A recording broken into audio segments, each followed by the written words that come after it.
every answer that you give, it's just an inspiration token. I'm finding this conversation really valuable and inspiring, and I'm sure the audience will as well.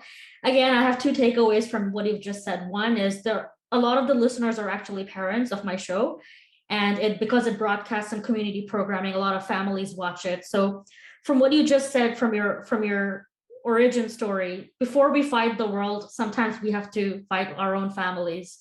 Or before we face the world, our families set us up for that success by giving up those tools and supporting us in our dreams, right? So I think that's going to be a very valuable message, because obviously where you are and where you're going, a lot of it depends on the kind of upbringing and support we've had as young people.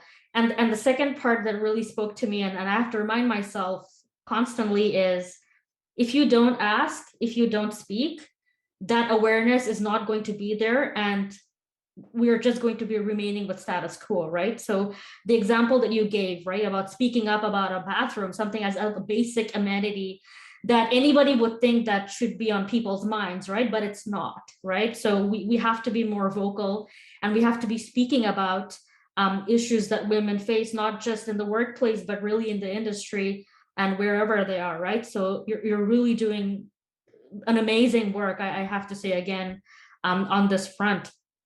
So keeping that conversation within EDI, you've said that gender equity is a value. It's not just a priority, it's a value, and a value meaning that it cannot be traded off with something else, in your words. Do you think that there is an urgent need to improve equity, diversity, and inclusion in the industry? And how does the industry benefit from EDI, right? It's not just about, oh, we're doing this because there's this focus on ESG, right? Why is it actually beneficial for us to be doing this work? Oh, I love that question.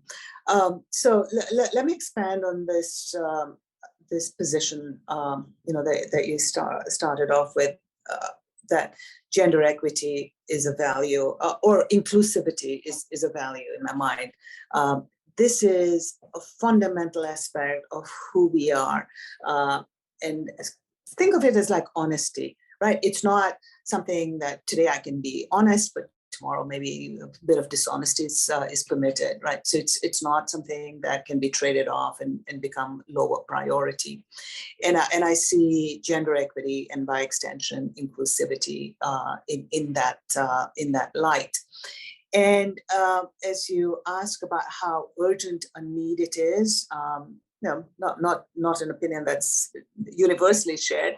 I certainly believe that there's a high level of urgency, and for a number of reasons. And I'll talk about my part of the business, which is around the nuclear sector. The nuclear sector, and certainly for us as the nuclear regulator, because I often get asked, well, why should a regulator care about gender equity? It's fine for your own business, but why would you be driving that for the entire sector?